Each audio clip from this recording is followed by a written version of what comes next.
తెలంగాణ ప్రభుత్వ కార్యాలయాల్లో వరుసగా కీలకమైన ఫైల్స్ మాయమవుతున్న ఘటనలు సంచలనం రేపుతున్నాయి.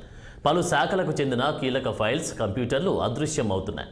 తాజాగా కరీంనగర్ పట్టణంలోని ఎల్ఎన్టీ కాలనీలో ఉన్న నీటిపారుదల శాఖ కార్యాలయంలో దుండగులు తాళాలు పగలగొట్టి చోరీకి పాల్పడ్డారు.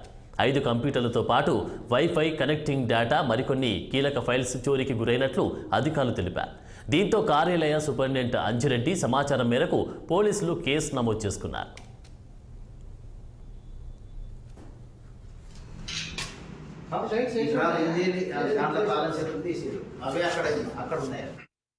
చోరీ ఎప్పుడు జరిగింది, ఏం కనిపించకుండా పోయాయి అనే దానిపై పోలీసులు వివరాలు సేకరిస్తున్నారు. అయితే అక్కడ ఉన్న సీసీ కెమెరాలు గత కొంతకాలంగా పనిచేయడం లేదని ఆఫీసు సిబ్బంది తెలిపారు. దొంగతనానికి గురైన కంప్యూటర్లలో mid Maneru river front project వివరాలు ఉన్నట్లు తెలుస్తోంది. పోలీసులు క్లూస్ టీంకు సహాయంతో ఆధారాలు సేకరించి మొదలుపెట్టారు.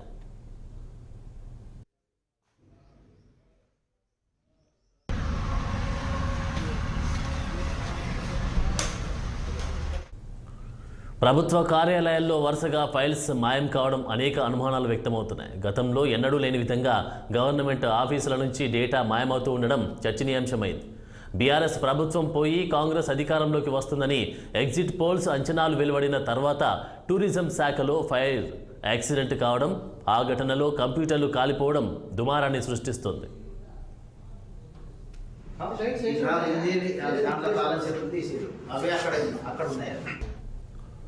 ఆ తర్వాత కాంగ్రెస్ ప్రభుత్వం కొలువు తీరిన మరుసటి రోజే మాసబ్ ట్యాంక్లోని పశుసంవర్ధక శాఖ కార్యాలయంలో మాజీ మంత్రి తలసాని శ్రీనివాస్ యాదవ్ ఓఎస్డీ ఆఫీస్లో కీలక పత్రాలు, కంప్యూటర్లలోని హార్డ్ డిస్క్లు చోరీకి గురయ్యాయి.